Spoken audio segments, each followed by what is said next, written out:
টেক্সাসের সবুজ গালিচায় তখন বারুদের গন্ধ। ম্যাচের শুরুতেই দলের সর্বোচ্চ গোলদাতা ইসমাইল সাইবারির ইনজুরির ধাক্কা, ৮টি হলুদ কার্ডের পৈশাসিক শারীরিক ফুটবল।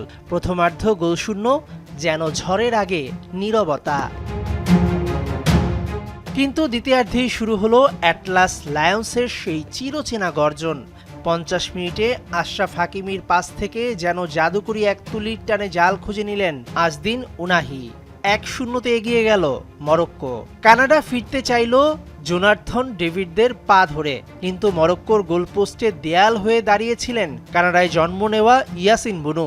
৮২ মিনিটে ইব্রাহিম দিয়াজের সহায়তায় উনাহির ডাবল স্ট্রাইক। কানাডার স্বপ্ন তখন ভাঙনের মুখে।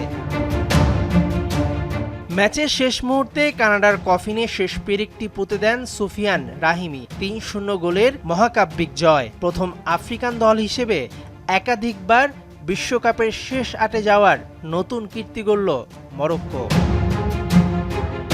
ঘরের মাঠে কানাডার ঐতিহাসিক রূপকথার অবসান ঘটল বিষাদে, আর মরক্কো এখন প্রস্তুত বোস্টন স্টেডিয়ামে কোয়ার্টার ফাইনালের মহারণের জন্য। মেহেদি নাইম, যমুনা স্পোর্টস।